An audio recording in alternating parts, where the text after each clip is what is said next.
Good afternoon. Thanks for being here. We're going to get started.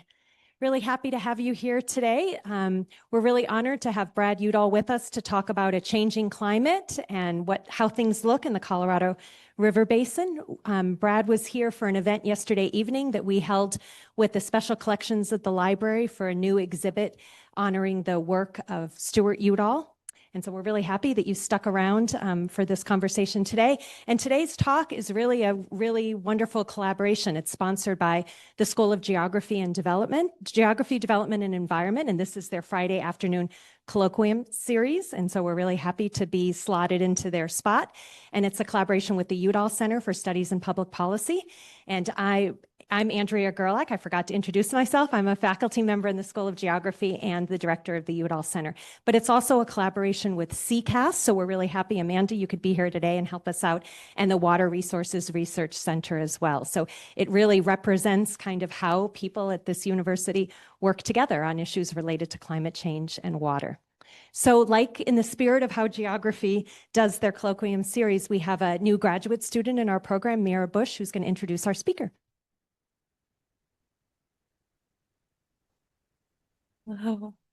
Hello, everyone. My name is Mira Bush.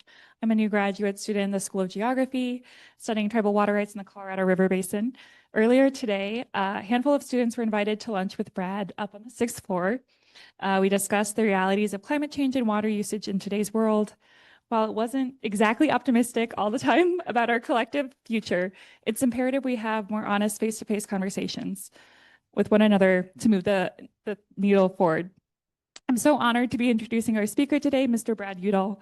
Brad Udall is a senior water and climate research scientist at Colorado State University's Colorado Water Institute. He received his Bachelor of Engineering from Stanford University and his MBA from Colorado State University. Brad is an internationally recognized scholar on water policy and climate adaptation, with recent publications in geophysical research letters in communication, earth, and environment. Brad has had a long history working with many of the faculty and researchers at the University of Arizona. We are so pleased to welcome him back to Tucson, where Brad has such deep professional and family roots. His talk title today, Dancing with Deadpool, focuses on how lakes Powell and Mead are at unprecedentedly low levels and nearing Deadpool. High-stake negotiations among the 7 states in the upper basin and lower basin are ongoing. Progress has been slow, and there's a November 2025 deadline for negotiations for the states to reach a unified agreement. If there's no consensus, it will be left up to the federal government to impose its own plan. And I'll hand it off to Brad on that note. Thank you. Thank you. I think. Lovely to be back at the university. I grew up in this town. I've been in this room a bunch, and it's a delight to see a whole bunch of familiar faces and some new ones as well. So the title of this is Dancing with Deadpool, the 26-year-long Colorado River Crisis. And I need to credit Catherine Sorensen with the Dancing with Deadpool part of this. I stole it from her. I was in a meeting recently, and she came up with this, and it was just too good not to use for a talk like this. I took this photo in October of 2021 at Bullfrog Marina on Lake Powell. And you can see the lake way off in the distance there. This is the ferry ramp, and the water's nowhere near this ramp. In fact, you can see the end of ramp arrow there. All right, so there's the end of the ramp. There's my car for scale. Again, the Lake Powell's nowhere to be seen. This is near the low point of the reservoir in late 2021, 2022. And right now, it's actually not far off of this yet again because of 3 really crummy years here. So, all right, so what am I going to talk about? I want to set the scene, Colorado River, where we are with the negotiations for the new rules. Then I want to talk about how we got here. Then I want to talk about Arizona's unique role and challenges. And I have to say, as I have looked around the world at other desert areas, I don't think there's a place like Arizona on the planet that's in a desert, but is also endowed with these unbelievable large groundwater resources. It doesn't exist, or if it does, you tell me. I don't think it exists. And that is both a blessing and a curse, and I'll get into that. What do we think about future climate and river flows? And then finally possible solutions, including thoughts. And you probably can't read the caption on my all-time favorite New Yorker cartoon. The caption reads, "From one dinosaur to another, all I'm saying is now is the time to develop the technology to deflect an asteroid." All right, so everybody in the room probably knows some image like this.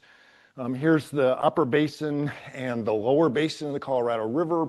All those nice red arrows are diversions out of the basin, or in the case of Arizona, into the upper part, moving water uphill by the Central Arizona Project. And there are lots of these diversions everywhere. 7 states, 2 nations, 30 tribes, 22 of whom are in Arizona. Every major city in the American Southwest depends on this. Las Vegas, 90%. My Front Range of Colorado, about 50%. LA, 25%, for example. And Tucson arguably has no surface water. I mean, I think you could make a case Tucson's 100% dependent on Colorado River water. It was divided famously into a lower and upper basin by the 1922 Colorado River Compact. And there's a place on this map, Lee's Ferry, kind of right in the middle there below Glen Canyon Dam, where the dividing point is. And at this point, I have to say that I actually am a Lee. John D. Lee was the founder of Lee's Ferry. I'm his great-great-grandson, which is sort of interesting. But Lee had also 21 wives. So we think he maybe had 800,000 descendants, and it's actually not all that special to be a John D. Lee descendant. 4.5 million irrigated acres, many of which actually produce important winter produce for the nation. All right, so how did we get here, or what's the scene setting? So first off, depleted reservoirs. This image shows the combined volume of Mead and Powell from 1935, when we only had Lake Mead, to the 1970s, when Lake Powell comes online, or actually in the 60s. And you can see this enormous decline through time, starting in about the year 2000. So in January 2000, the 2 reservoirs are 98% full, 48 million acre feet of water, an enormous amount of water in these 2 reservoirs. By September of 2025, we're down to about 30% full, or 15 million acre feet. And during that time, we lost 33 million acre feet, or about 1.3 million acre feet a year. It's a stunning loss. And you can see a lot of it happened in the first 5 years there, that huge drop from 2000 to 2005. There you go, 33 million acre feet. And then one other thing I want to point out here, those little red dots are the projections from reclamation for the 24-month minimum study, starting now and going out 2 years. And you can see if those hold true, we're completely in terra incognita at 20% full there on the right axis. So what about trend lines? We've talked about the depleted reservoirs shown in that upper plot. I've actually been producing this image for almost 10 years now with Jonathan Overpeck. There are 4 different panels on it. The panels have both annual data, they have a linear trend in red, and then they have what's like a moving average, a fancy moving average there in the dark blue, or the fat blue line. So the next panel shows what are called the natural flows, the flows that would occur at Lee's Ferry in the absence of humans, and from 1906 to 2024, and you can see this big decline with about 20% reductions compared to the 20th century in this last 26, or in this case, 25-year period. And the projections are anywhere from a slight increase, which at this point I am very skeptical of, to a 40% decline by 2050. And I'll get into this in a little bit later. With respect to precipitation, we have the second lowest 25-year precipitation period since 1895. And then with respect to temperatures, up 3 Fahrenheit since 1970 there. And the projections have anywhere from 2 to 5 Fahrenheit by 2050. So what about the renegotiations that are underway? This is a Tony Davis article from about a year ago, long unthinkable court fight looms over the Colorado River. And that kind of summarizes a little bit people's worry and at least some of the talk from the various parties. So back in 2024, Reclamation announced this whole EIS process for the renegotiations over how the reservoirs would be operated. And the purposes are, how do we operate the reservoirs under climate change? How to provide greater predictability for water users? How do we add additional conservation mechanisms? And how do we include the tribes? So that's the purposes of this EIS. It's supposed to be completed by mid next year. It's a full NEPA process. But I'm going to tell you, there are these major disagreements between the upper and lower basins on what these new agreements should look like. So back in 2024, the upper basin and the lower basin each released a letter suggesting what they thought should be in these new rules.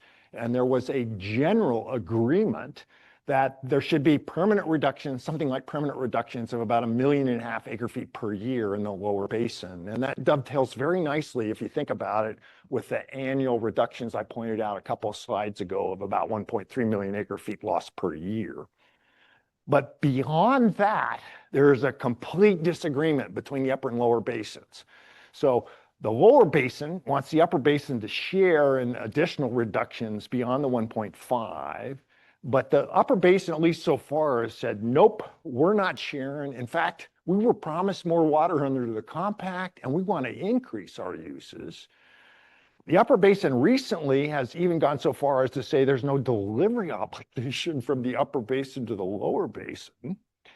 And it claims, the upper basin, that there's large continuing overuse in the lower basin, despite a quite significant drop since about 2020 that I'll talk about later. And both sides, of course, are saber rattling. We'll see exactly how this proceeds. I'll talk more about this later. And here's the timeline. Reclamation has said to the states, we want a plan by November 11th, the broad outlines of which, and we want details by February 14th. And if Reclamation doesn't see this, they're going to go it alone and make up their own rules, which probably will end up being litigated. We'll see. Okay, point 2 in this talk is, how the hell did we get here? And another favorite New Yorker cartoon here. One day, son, all of these perfectly good AC adapters, which have long outlived the products they originally designed for, will be yours. And perhaps this is a good analogy or not, but the law of the river is sort of littered with these older things that may or may not be useful. I'm going to talk a little bit about that.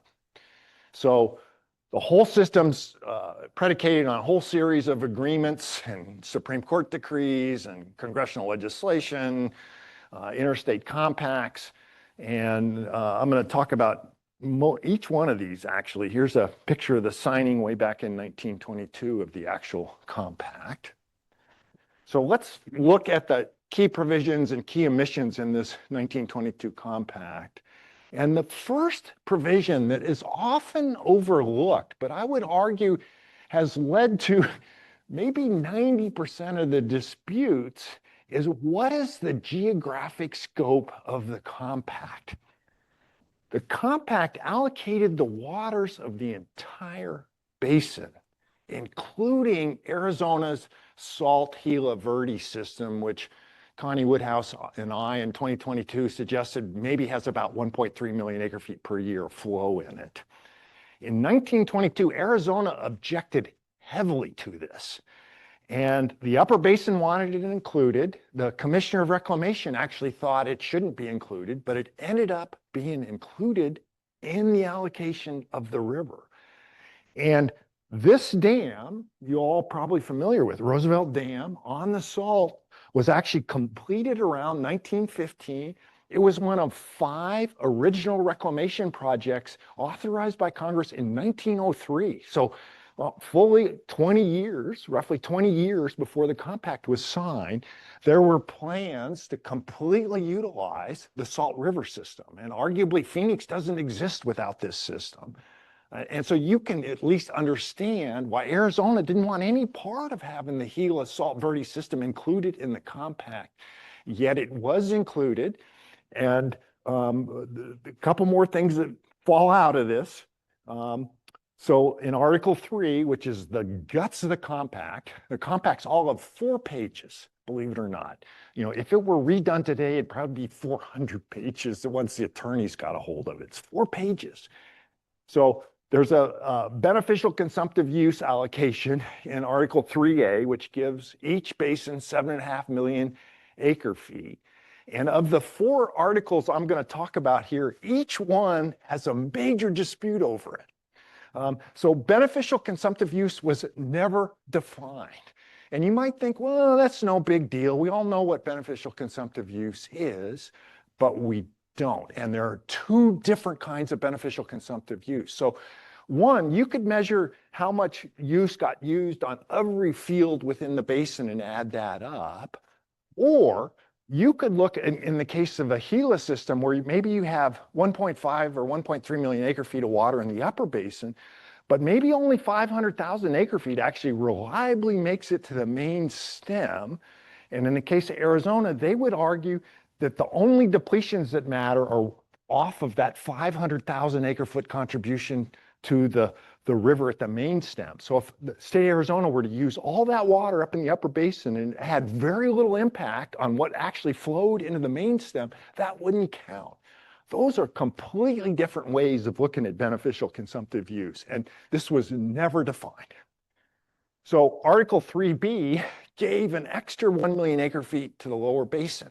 And when you look at the compact minutes, this was directly relates to this geographic scope. This was an attempt to buy off the Arizona commissioner to the negotiations for the inclusion of the Gila Salt Verde system in it. But it doesn't say it's for Arizona, it just says it's for the lower basin. Article 3C talked about a future allocation to Mexico, and it said it's either going to come from surplus flows or the basins will split it out of their existing uses, but surplus was never defined. And if you think about it, you could define river surplus on a 1-year basis, a 5-year basis, a 10-year basis with really different outcomes. And this, to this day, is an issue that divides the states. Finally, Article 3D, which for years was called a delivery obligation from the upper basin to the lower basin, but it's actually not phrased that way. It's phrased as a non-depletion obligation. It says the upper basin shall not cause the flow at Lee's Ferry to fall below 75 million acre feet every 10 running years. In a non-climate change world, this non-depletion obligation is probably actually a delivery obligation. But in a climate change world where you now have 2 ways to reduce the flow at Lee's Ferry, upper basin use, or a changing climate, it's not clear what this means. And this also right now falls at the heart of the dispute between these states and the new rules. And I'll note that there's a really different analysis between a temporary drought, which is a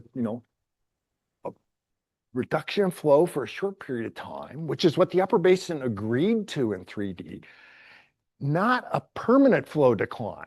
I mean, the upper basin didn't agree to provide 75 million acre feet regardless of what happens. If you could go back to 1922, they'd laugh at us to suggest that somehow this was, they're on tap if flows decline permanently. And there are 2 omissions. So tribal rights were excluded, even though, again, 30 tribes. And in 1908, the Supreme Court ruled 15 years before this that the tribes were entitled to a water right. But the compact completely missed this and they talked very briefly about it. They just kind of throw it aside. And then obviously no environmental issues in 1922 discussed. So let's go forward to 1964 and this big, long Supreme Court case between Arizona and California over how much water Arizona and California actually get in the lower basin. How do you split that 7.5 million acre feet apart? It's a 12-year case, 3-year trial, 100 witnesses. It's really complex, it's convoluted, it's confounding what came out of this. Key provisions. Arizona, California, Nevada allowed to consume 7.5 million acre feet from the main stem. Again, remember the compact supposedly it did allocate everything, the tribs and the main stem. There's no mention of this 3B extra million acre feet. The special master said, hey, we got plenty of water, no need to count evaporation or losses. Arizona was allowed to use all tributary water without limitation. So this really important system, salt Verde Gila system, they're allowed to use it completely. And it provided the 5 tribes on the main stem with about 750,000 acre feet per year. And finally, the secretary was given these great powers to apportion water during drought. The result of this was Congress in 1968 thought they had the water to authorize the Central Arizona Project. And at odds, this whole ruling actually is at odds with the compact intent in many, many cases. And it's now created yet one more hash, policy hash, surrounding the Colorado River. I think everybody in this room knows about the Central Arizona Project, kind of a mandatory slide here. Arizona wanted this for decades, dating back to the 20s. It's the only way to get water off the main stem into the central part of the state where most of the people live. It serves Phoenix and Tucson and tribes in agriculture. It's $4 billion to construct. It's over 300 miles. It's got huge vertical lift. And the deal was in 1968 to get California's 38 congressional members to sign on to it, that it would be junior to all California uses. At the time, Arizona had 3 congressional representatives. My father was one of those. And to this day, there's a lot of tension in Arizona between these cap rights, which are junior, and the more senior on-river rights of farmers in the Yuma area. Here's this bill signing of the cap in 1968. And I put this up partly for historical reasons, partly for personal reasons. I have 2 relatives in this photo.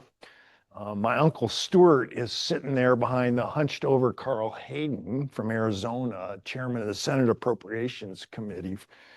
And Stuart's right behind him.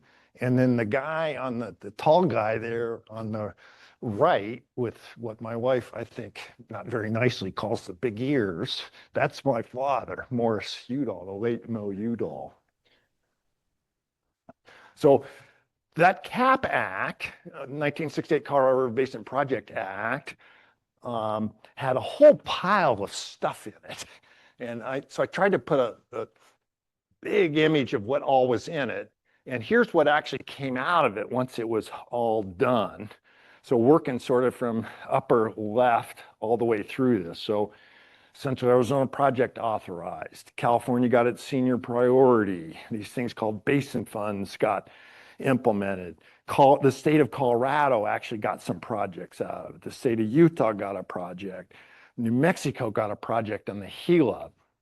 Something called the Long Range Operating Criteria came out of the CAP Act, which was an agreement set by reclamation that every year 8.23 million acre feet of water would be released from Glen Canyon Dam to meet both the compact 3D 75 million acre foot 10-year running obligation or non-depletion obligation, plus half of the Upper Basin's Mexico obligation. And there are, a few other things as well. Very complicated act. If you go back 3 years, this is a report that was done by engineers for the Upper Colorado River Commission. And they identified in 1965 the lack of water to fulfill the purposes of CAP. And you can see it right here, this 1.2 million acre feet circle that we now call the structural deficit. And what everybody knew at the time was that if the upper basin actually grew into its 7.5 million acre foot of water, that there wouldn't be water for CAP. And yet, one more thing that has sort of made a mishmash, a hash of policy in the basin.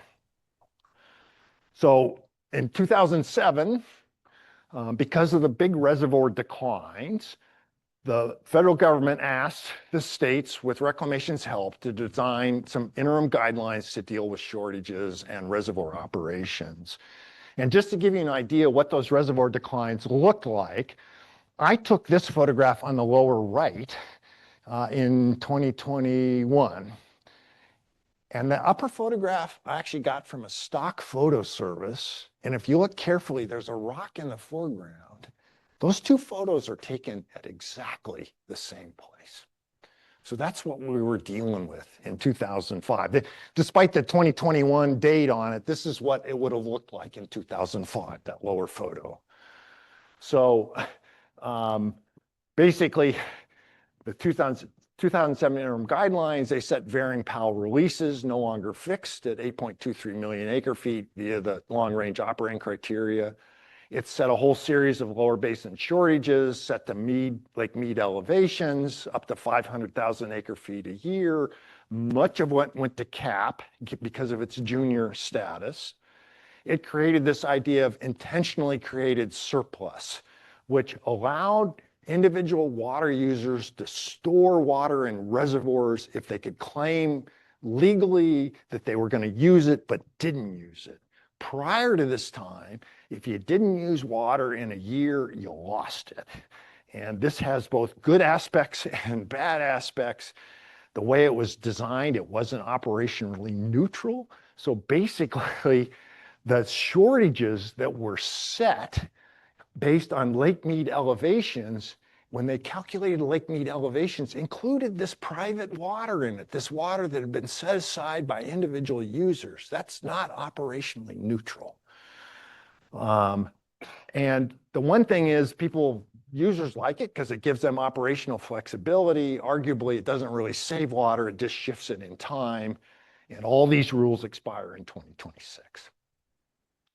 In 2019, because of this huge continued decline especially in 2012 and 2013, right there, the users in the basin said, we need bigger shortages. And so the 8-year process ensued, and we finally came up with what amounted to 1.2 million acre feet in total demand reductions on top of the original 500,000 from 2007. Many of these shortages are called contributions. They're not really true shortages because if Mead exceeds 11 million acre feet, you actually all of a sudden get this back in your account. It's like magic water that appears. The DCPs are mostly focused on the lower basin, but they also made a provision for upper basin reservoirs to release water if the lower basin reservoirs at Powell and Mead got too low. And again, they expire in 2026.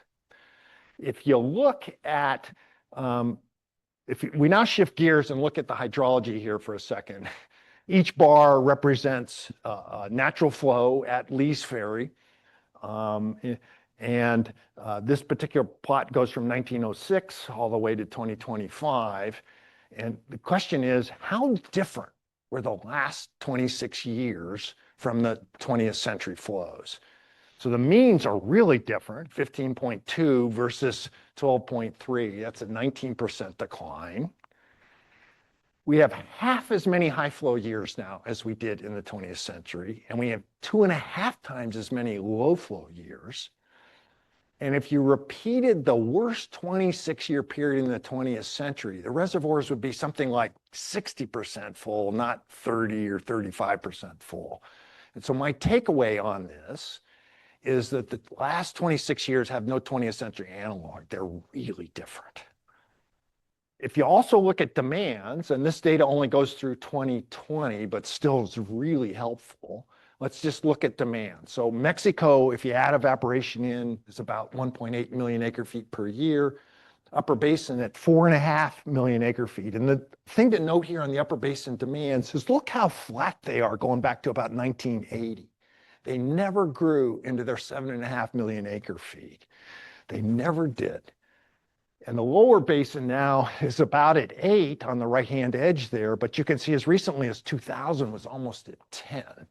And I think this year, lower basin on the order of about 7 million acre feet. And then so total use Again, in 2020, about 14.5 million acre feet. And if you do some really simple system imbalance calculations, 14.5 total use, inflows at Lee Ferry and Grand Canyon, and the imbalance, again, we get this number that looks like about 1.5 million acre feet per year. I want to look quickly at the policy blunders we've made through time. So first off, too much water was assumed. And both in the compact allocations, a USGS hydrologist and another independent expert were ignored, who said we don't have as much water as you all are allocating. And in the Arizona v. California case, because the tributaries were allowed to be used totally by the states, that also expanded water use. And this quote actually comes out of the special master.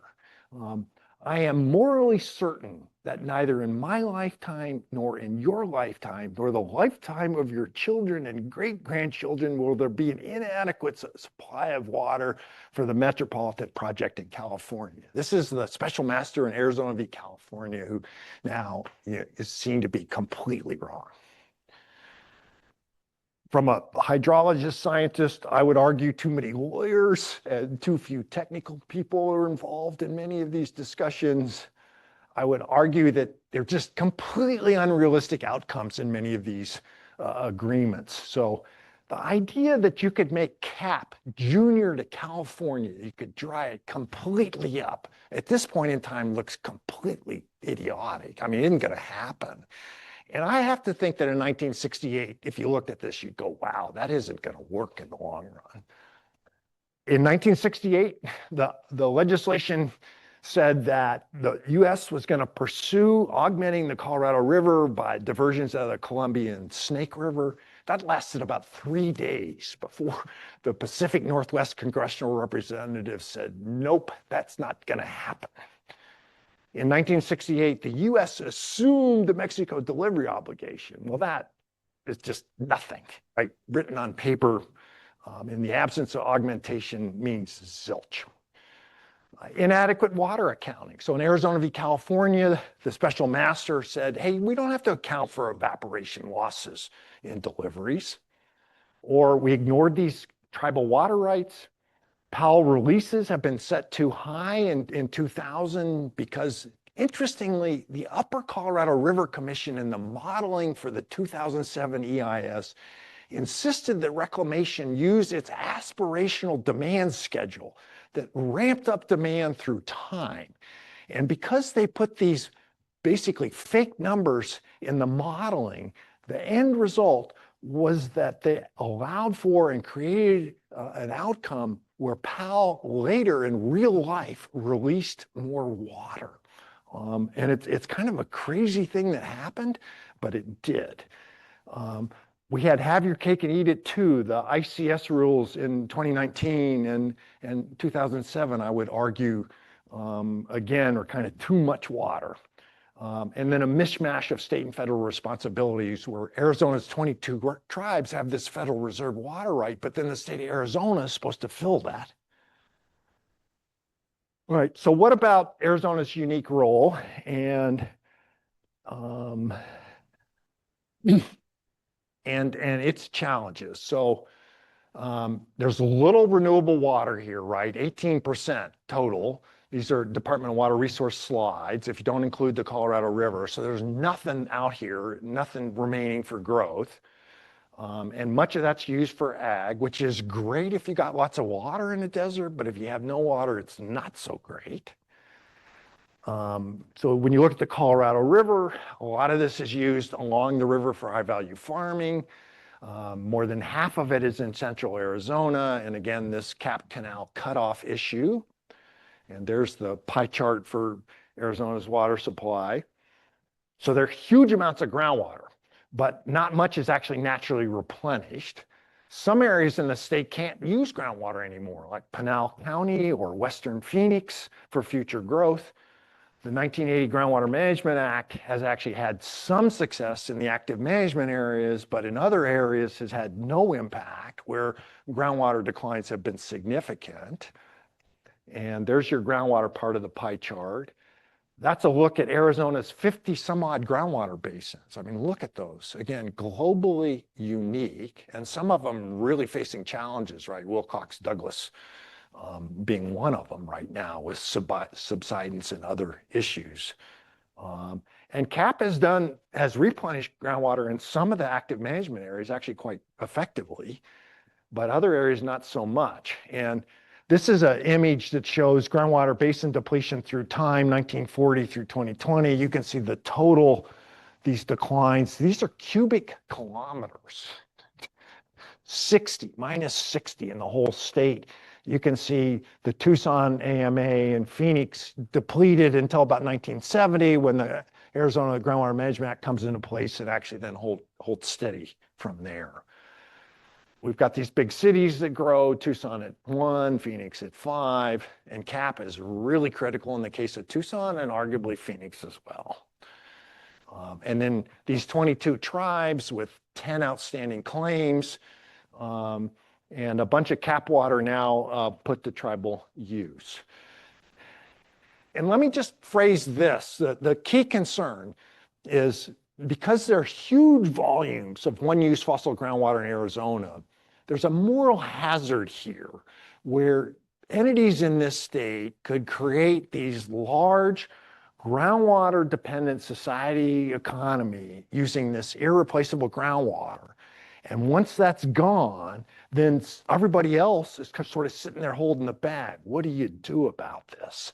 And so there's a definite moral hazard here.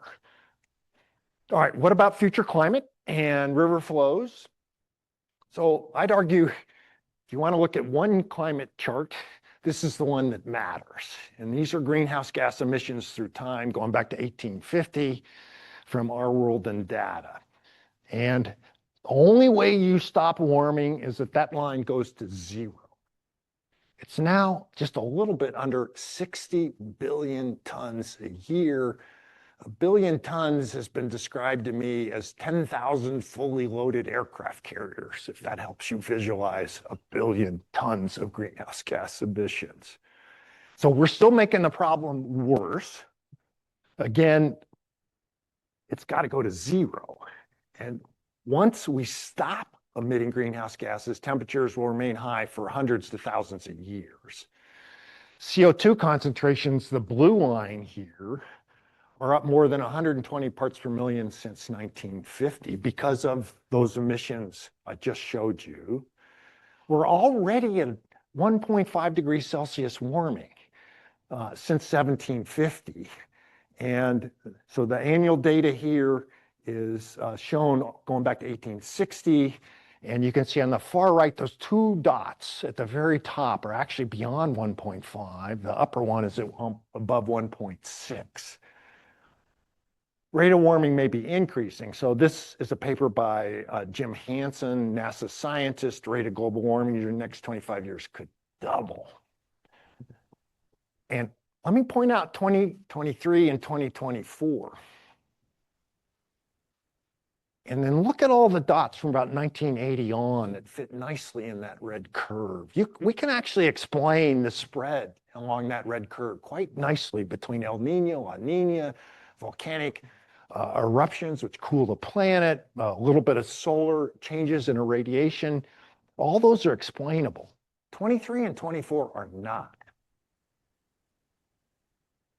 And we are very far from a net zero emission pathways, which is what we need to get emissions to 0 because we can't make all of them 0.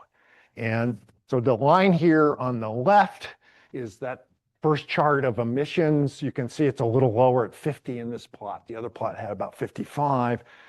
People have talked about net 0 by 2050. That's my red arrow there. This is a takeaway from the rhodium group that suggests emissions decline and then go up through the rest of the century. Nowhere near a net 0 pathway. And if you look on the right side, this particular plot suggested about 2.7 Celsius warming by the end of the century. Other studies suggest it could be as high as 3. And the problem with 2.7 and 3 aren't just 2.7 and 3. It's that greenhouse gases are continuing to be emitted at 2100, which means you have warming beyond 2100. Finally, technologies for net zero at scale right now, they just don't exist. And we're talking about huge quantities of mass, trying to get it out of the atmosphere and stash it somewhere where it won't go. So what is a quick one-slide summary of what we think we know about science in the Colorado River Basin? And this is a terrific article by Bob Henson, just recently published in August, Why Winter Rains Keep Skipping the Southwest. And he summarizes a bunch of new studies that I'm going to get to in a second. So we know this 3 Fahrenheit temperature increase is causing river flow loss, potentially 9% flow loss per degree C. And multiple papers have suggested up to half of the flow loss, up to half the 20% flow loss is due to these higher temperatures. And the simple reason is we now have more evaporation in all its forms. This is really concerning. So precipitation is down about 9% compared to the 20th century. And there have been a number of papers until this year that suggested, oh, this was just natural. These precipitation declines, don't worry about them, it'll come back, no big deal. But there are now at least, I want to say, 4 different papers in 2025 by highly regarded scientists, Flavio Lerner at Cornell, Clara Desser at NCAR, to mention 2, that suggest that these precipitation declines actually have human causes, that they're both related to greenhouse gases and Asian aerosols.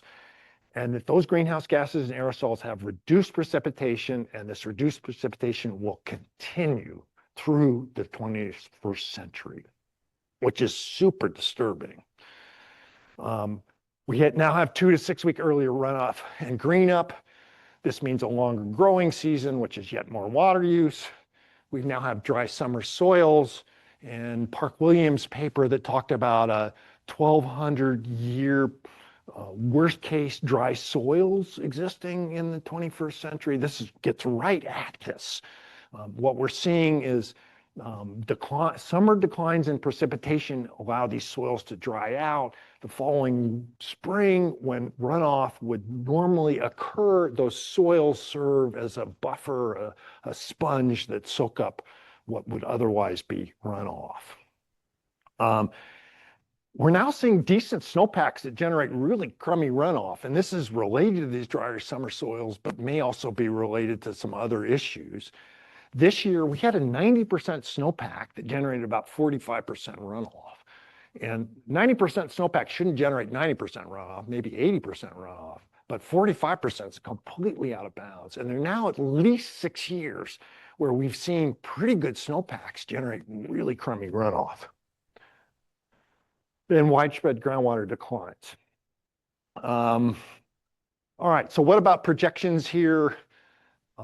Overpeck and I suggested we could see a 30% decline by mid-century, but this was with no change in precip. If the precip really stays at 9% down, this easily turns into 40%. And 2 USGS scientists suggested maybe we get more flow, but maybe we get minus 40%. And this report in April 2020 didn't come up with a number, but said a strong tendency towards lower runoff. And upper basin temperatures have this 2 Fahrenheit rise by 2050, but up to twice that possible. All right, so let me talk possible solutions and concluding thoughts. Cartoon says, I don't mind getting married for better or worse as long as it's not a whole lot worse. So I went through these before, and I don't know that I'm going to, given the time, I'm going to go back through them. But this fundamental disagreement over delivery obligation and over sharing shortages beyond 1.5 million acre feet exists between the basins. In June of this year, one of the states suggested in Boulder, Colorado at a conference, leave us alone, let us figure this out. There are too many people kibitzing on our negotiations, and it's really hard for us to do our work when we suggest something and the next day it gets shot down by some outsider. just bud out. That's what the state of Nevada effectively asked for. And I'm at least a little sympathetic to that. There's now an idea that instead of doing what they did in 2007 and 2019, these very complicated rules around reservoir elevations, that you just do an average percent of the natural flow at Powell or at Lee's Ferry. And basically the upper basin would deliver some agreed percent of a 3-year rolling natural flow average, which makes a lot of sense, and it actually solves a lot of problems if you can pick the right number. And it's really simple. Ann Castle and a whole bunch of authors recently put out this little document, and they said, here's some ideas for any solution. We need enforceable reductions in both basins. Don't count on federal dollars. We need conservation pools in Powell and Mead. These would be ICS-like, but operationally neutral. They said tribes must be able to access all water management opportunities instead of being shut aside like they have been. We need to recover storage in Powell and Mead. It's not enough to just cut demands. We got to get these reservoirs out of the 15 million acre foot, 20, 25%, 30% level. It's just too dangerous operating down at that level.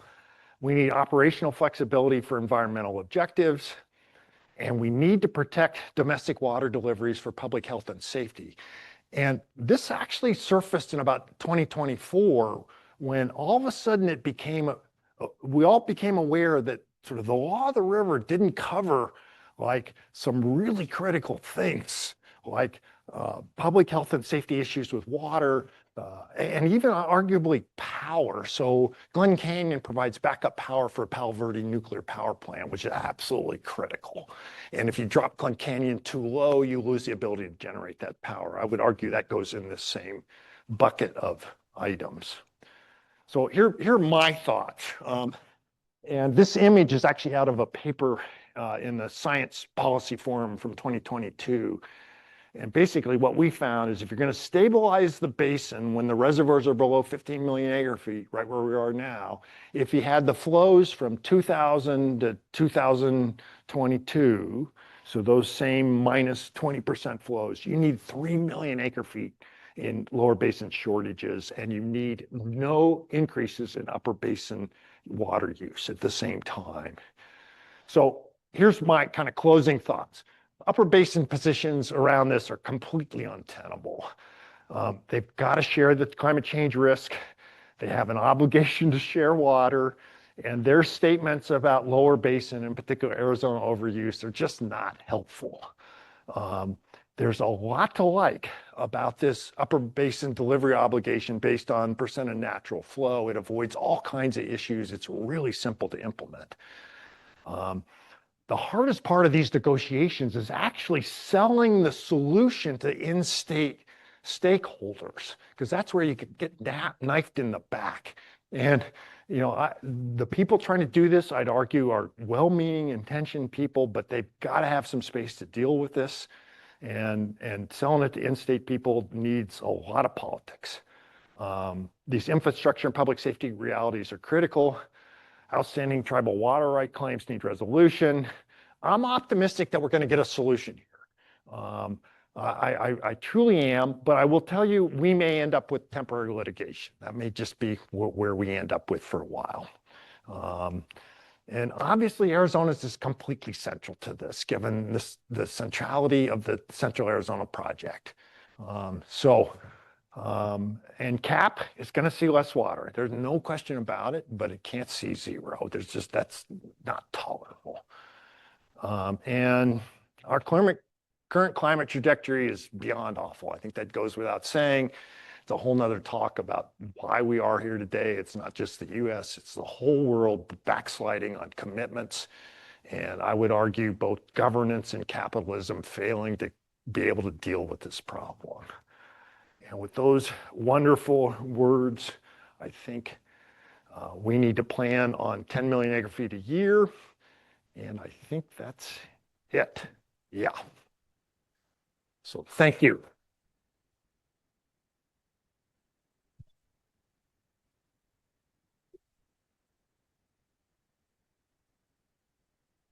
we want to open it up to questions.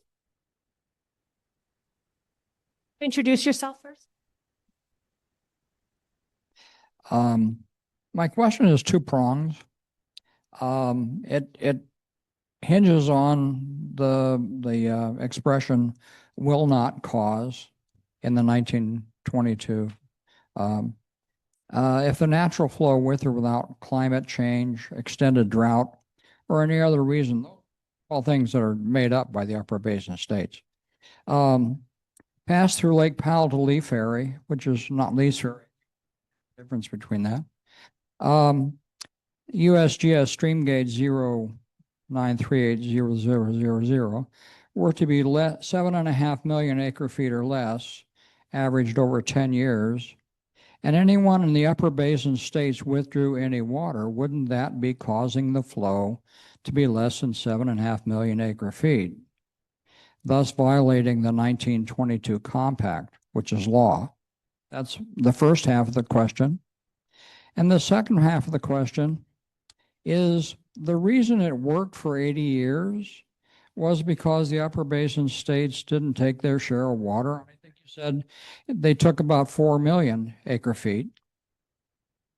And so recently, Arizona and California left part of their water in Lake Mead so there would be maintained water level.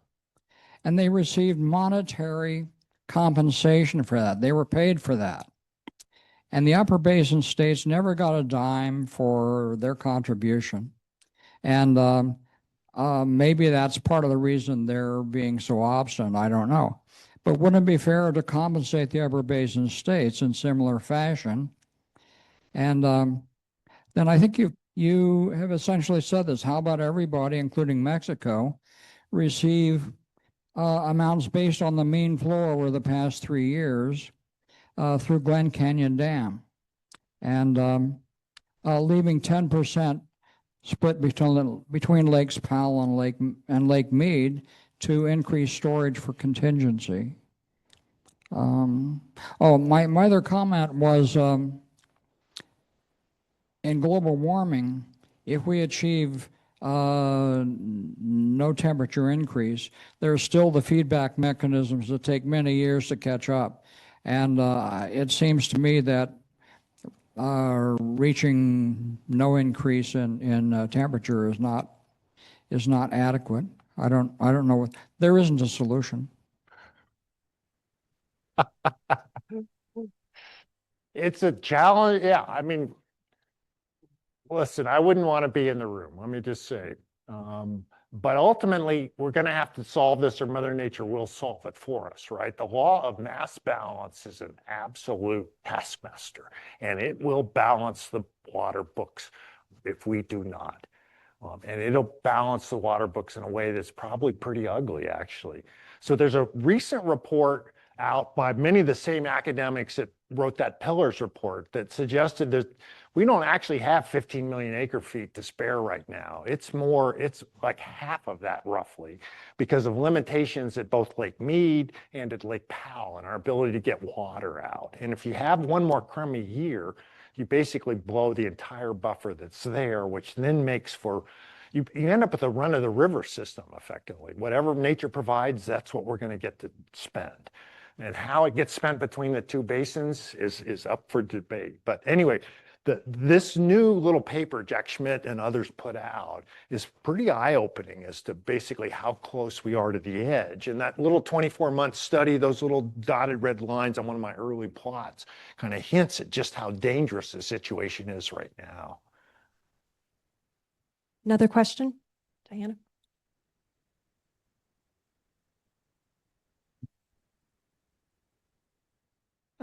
Thank you for a rather depressing talk.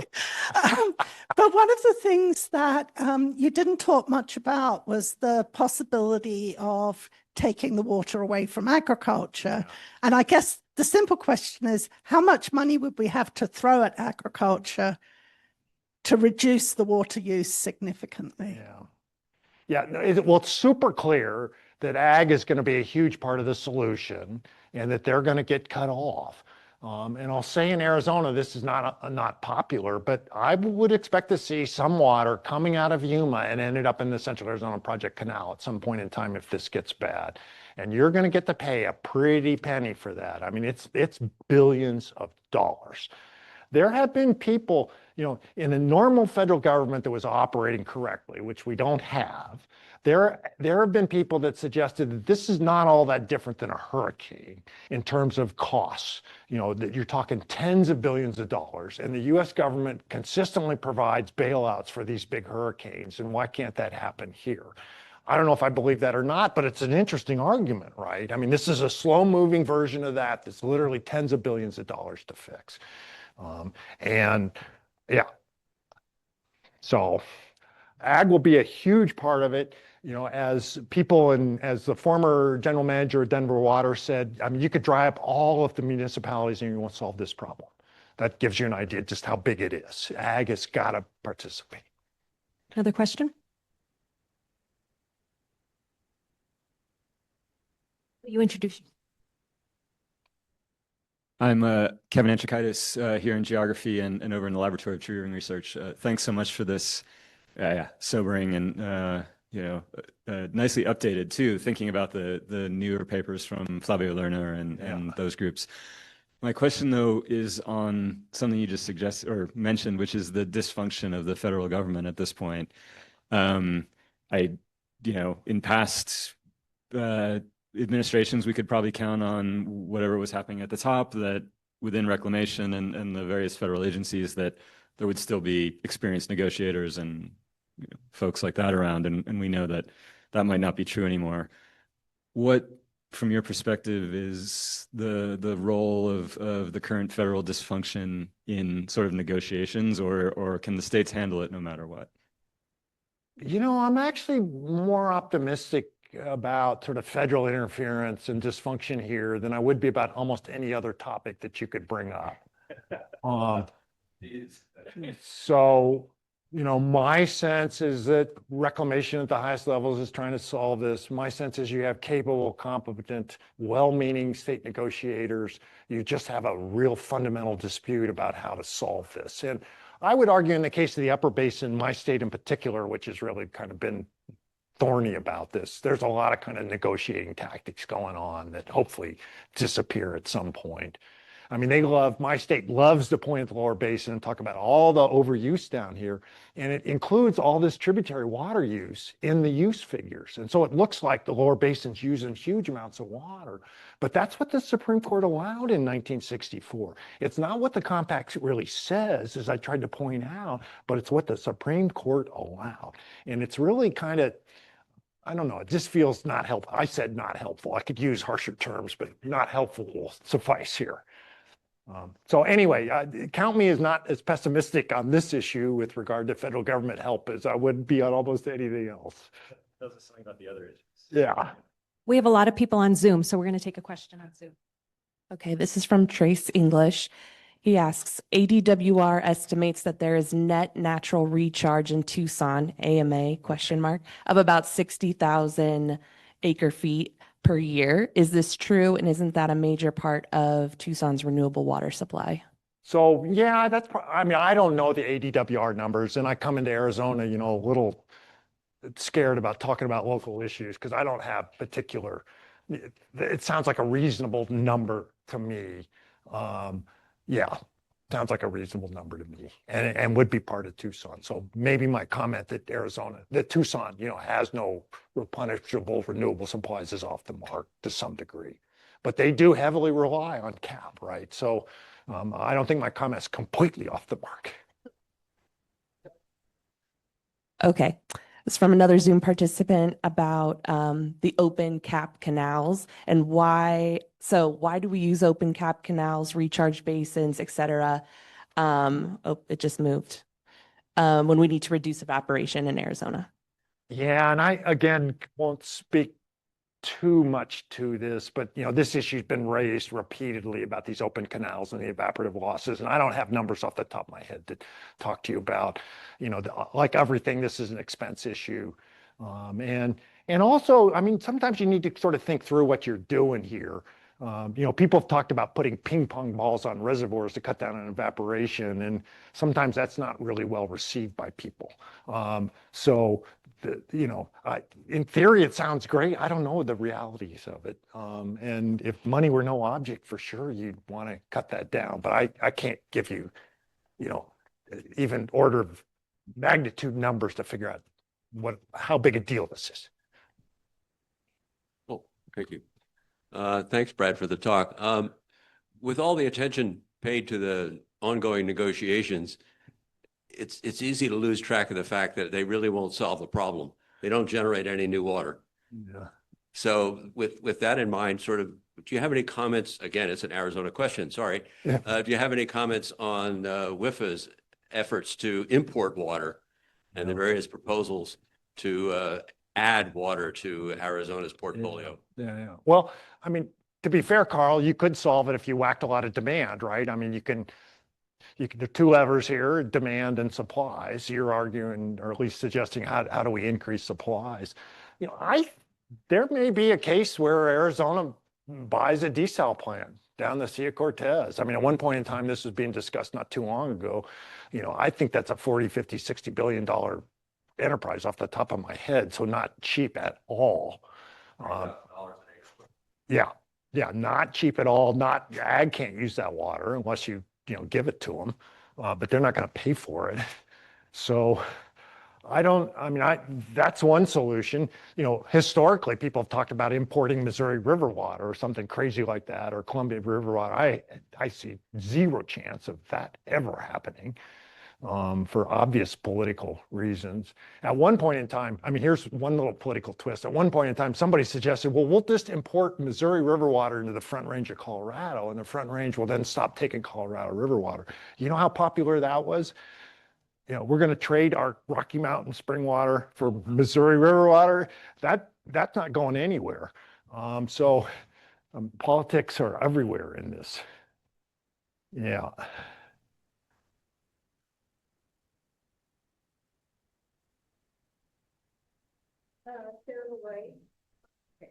USGS Southwest Path. This is more of a comment because I was driving on I-10 a few weeks ago and I saw Bureau of Rec in Arizona put solar panels over a portion of the cash panels. So that's promising. I was excited to see it. Curious your thoughts on if that could be effective for reducing evaporation. I'm sure it is. I have no expertise on this. I mean, if you get solar energy off the canal top, absolutely, you're going to cut down on evaporation. You're going to generate power. Why not? I mean, I'm sure this just comes down to economics. And it probably was the Central Arizona Project people that did that, right? Not reclamation, I would think, but maybe not. I was very excited. Yeah. All of us here. Just for years that will cap now, it's very cooling, especially with temperature. Yeah.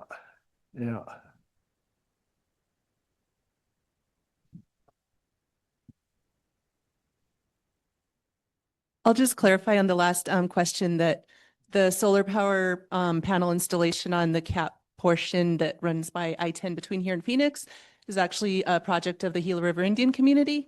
And the Bureau of Rec's role is, in their role is helping the tribe implement, or the community implement, their settlement funds.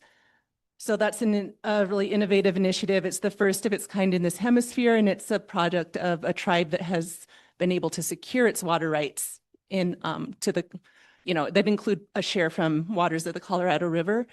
I guess my question, though, was I didn't hear you say much about California in your talk, and that might be another thing that, it's hard to address it in a meaningful way, but just politically, what role do you see changes in California playing in coming to a more realistic way of managing the Colorado River?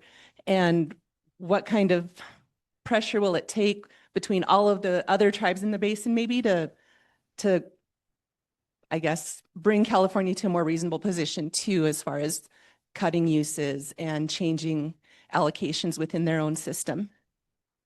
Yeah, so I didn't mention California much, partly, as you mentioned, just too many details to deal with. I would tell you that in recent history, especially with the DCP, California acknowledged in their contributions that drying the Cap Canal to zero isn't going to work, that their senior priority is not going to work in the 21st century. Now, that doesn't mean an even split of shortages in the lower basin. It just means California is going to offer something up to help solve that problem. I get the sense that the lower basin is fairly unified in their ideas about how to solve this, which, is a good thing, right? I think that's a good thing. The upper basin, everybody knows Kubler-Ross on death and dying, right? And the 7 stages, and the first 4 of those are like anger, denial, dismissal, and that's where the upper basin is, it feels like right now. I mean, this idea that they're going to increase use because they haven't reached their 7.5 million acre feet in a river that has 12.5 million acre feet, it's ludicrous. It's anger, it's bargaining, it's all these parts of Kubler-Ross's idea that you're not dealing with the problem very well. Anyway, I don't know if I completely answered your question about California, but I don't think they're the boogeyman they once were.